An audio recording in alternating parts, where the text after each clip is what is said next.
Selamat malam jemaat sekalian, kita ketemu lagi dalam persekutuan pada malam hari ini. Mari kita awali persekutuan malam hari ini, kita nyanyikan sebuah pujian kasih pasti lemah lembut.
Pimpinan Tuhan, Bapa kami yang di dalam surga, kami datang kepada meminta pimpinan-Mu dalam persekutuan kami pada malam hari ini. Firman yang akan disampaikan, Tuhan pimpin hamba-Mu untuk menjelaskan, mengajarkan kepada jemaat pada malam hari ini.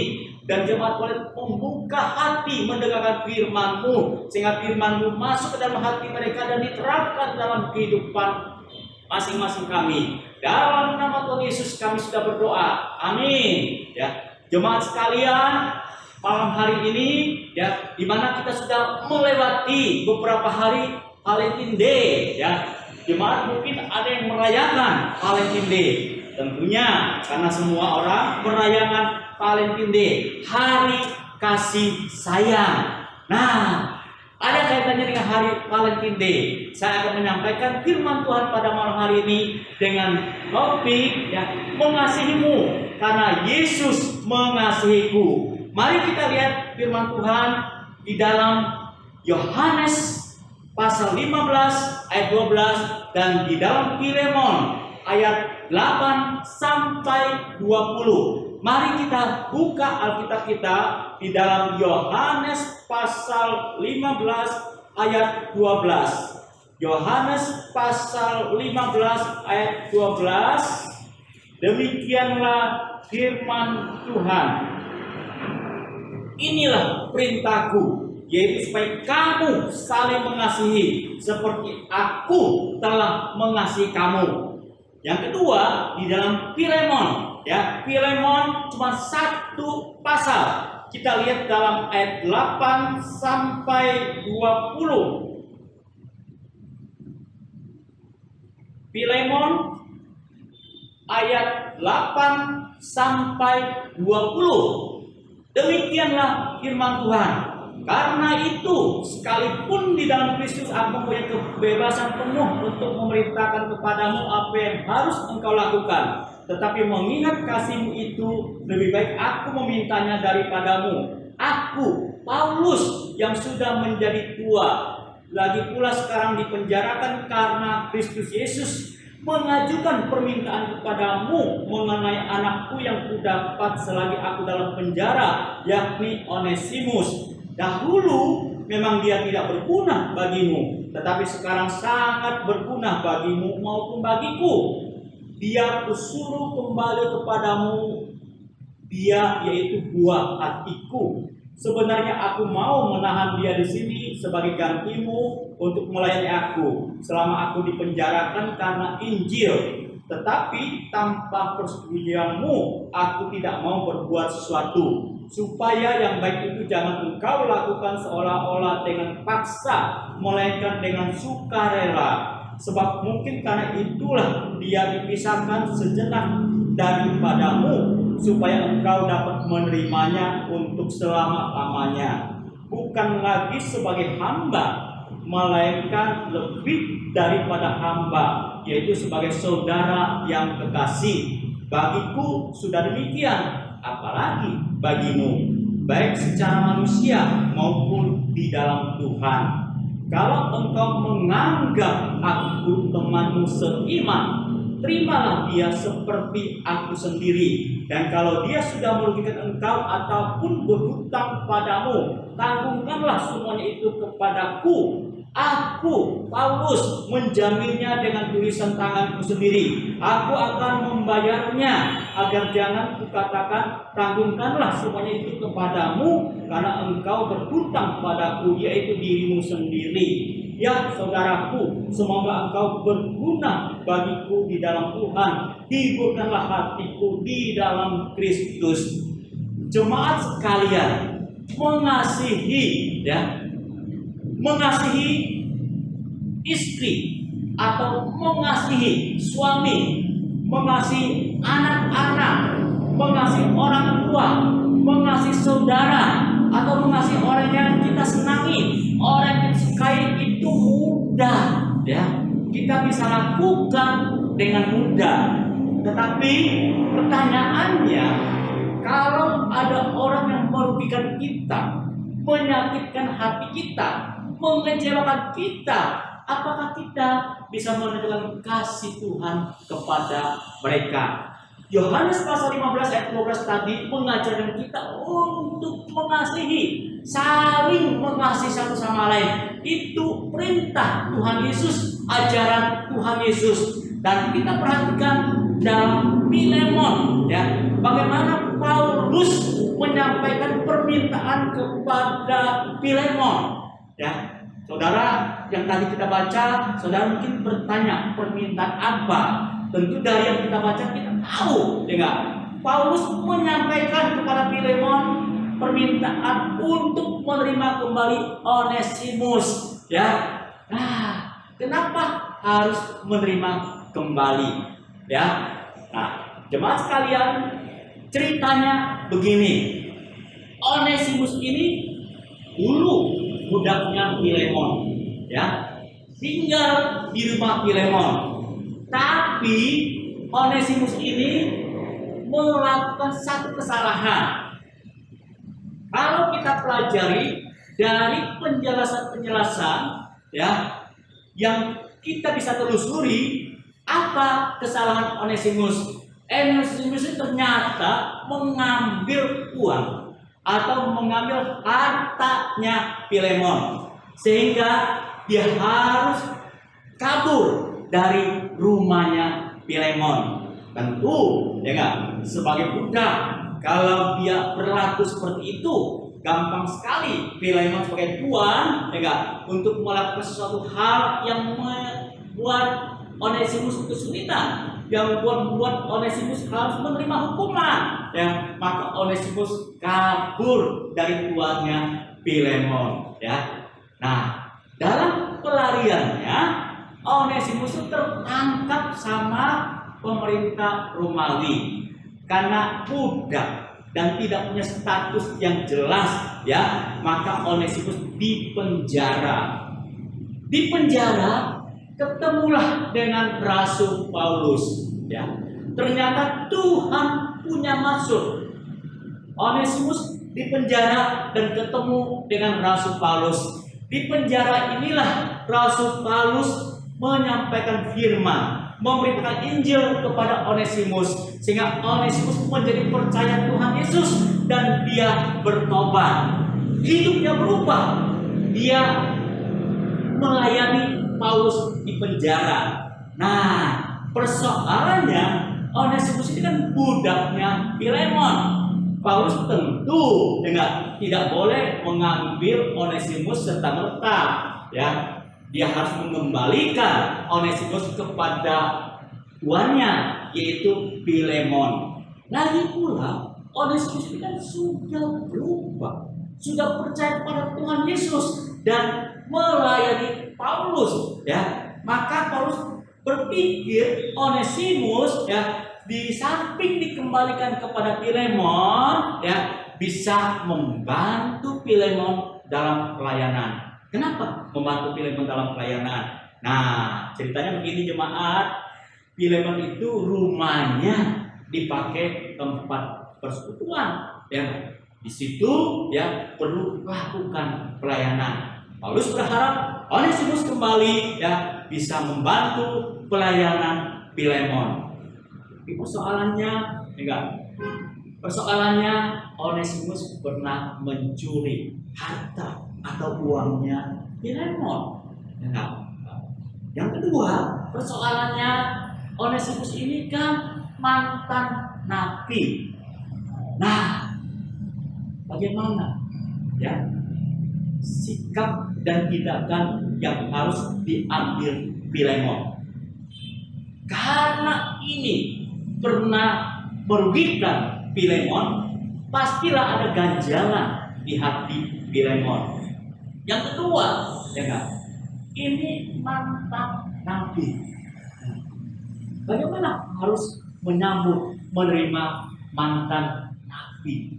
Ya, Paulus mengingatkan di dalam ayat 9, tetapi mengingat kasihmu, ya, mengingat kasih Filemon, ya. Walaupun dalam keadaan seperti itu, Paulus berharap Filemon bisa menerima kembali Onesimus, ya. Nah, tadi kita baca di dalam Yohanes 15 ayat 12, ya, perintah untuk saling mengasihi, ya. Persoalannya mengasihi orang yang pernah merugikan, mengasihi, ya, mantan nabi. Apakah Filemon bisa menunjukkan kasih itu, ya? Nah, kalau mengasihi orang yang senang, orang yang kita senangi, orang yang kita sukai, orang yang membantu kita, jauh lebih gampang, bukan? Tapi ini mengasihi orang yang pernah merugikan Filemon, ya. Bagaimana dengan kita kalau kita diperhadapkan seperti itu, ya? Ada orang yang pernah merugikan kita, ada orang yang pernah menyakiti hati kita, ada orang yang pernah mengecewakan kita, tapi kita mengasihi dia, ya. Kan perintah Tuhan untuk mengasihi, untuk saling mengasihi, ya, meskipun keadaannya pernah ya melakukan sesuatu hal ya yang merugikan kita, menyakitkan kita, mengecewakan kita. Nah, kasih seperti itu yang Tuhan Yesus ajarkan dalam Yohanes 15 ayat 12 ya. Itu yang disebut kasih agape. Kasih bukan karena dia baik kepada kita, bukan karena dia itu menyenangkan kita, tapi dia berlaku yang tidak baik kepada kita pun kita bisa mengasihi ya. Kita lihat di dalam Kejadian pasal 50 ayat 20 sampai 21. Bagaimana perlakuan saudara-saudara Yusuf kepada Yusuf. Tapi apa yang Yusuf tunjukkan? Mari kita lihat di dalam Kejadian pasal 50 ayat 21 sampai 22.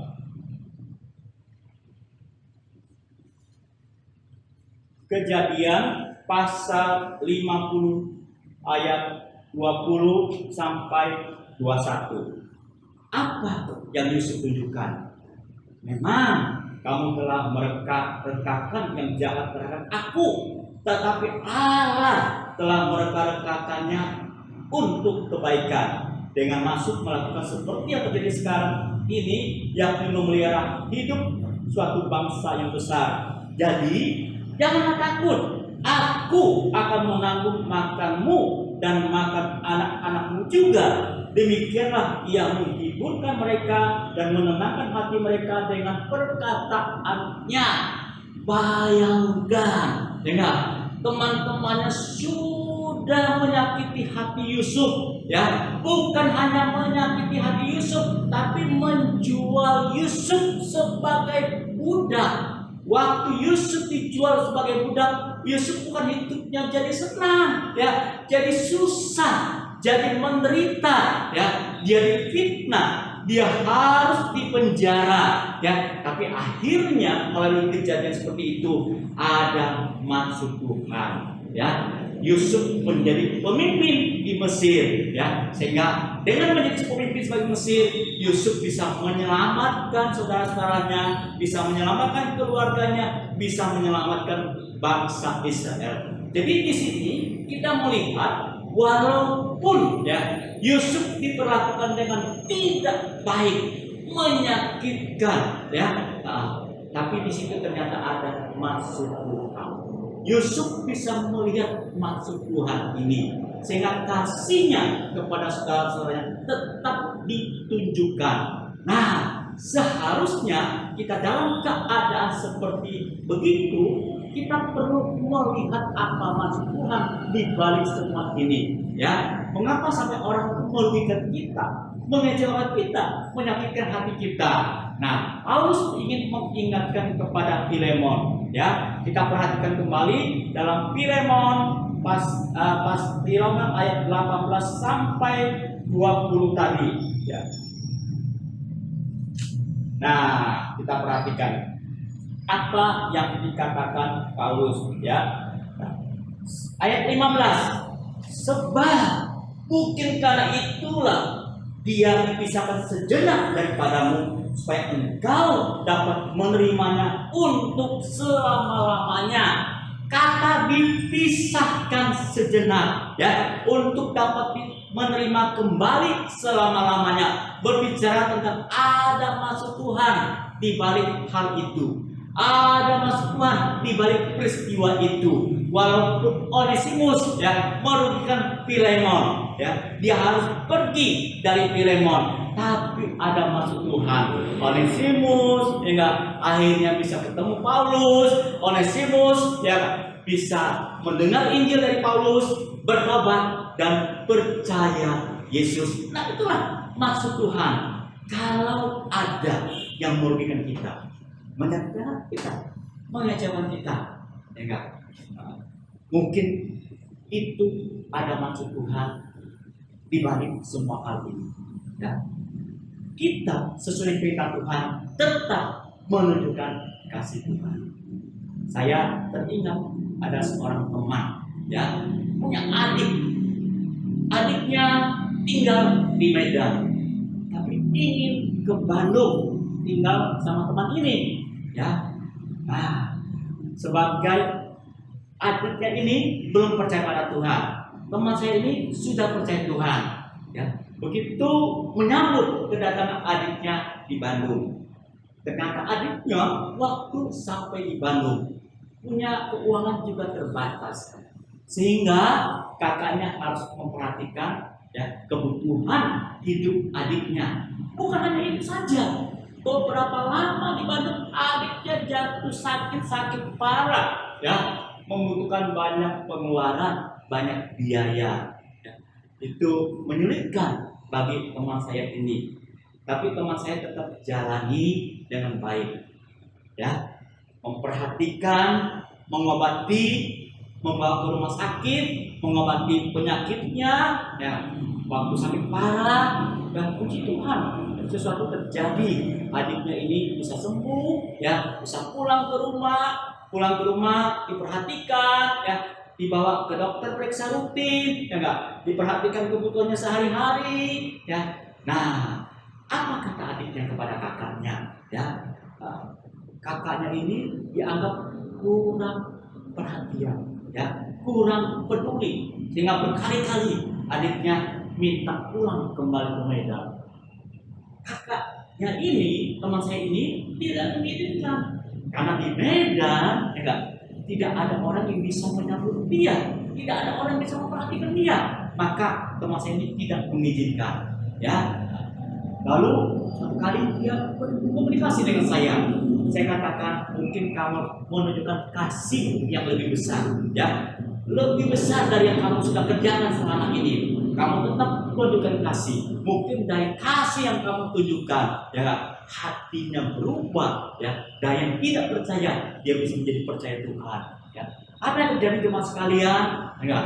Nah, dengan perhatian, dengan kasih, ya, dengan tetap memperhatikan pengobatan adiknya, ya kan.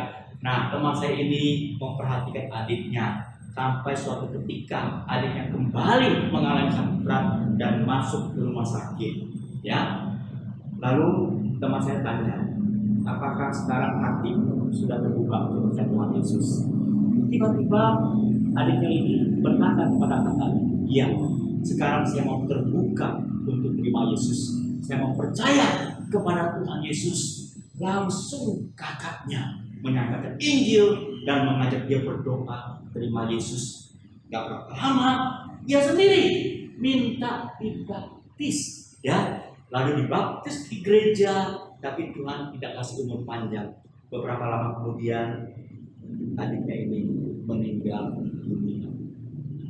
Teman-teman, ya enggak, mengasihi suami, mengasihi istri, mengasihi anak-anak, mengasihi saudara, mengasihi orang tua, ya enggak, itu mudah.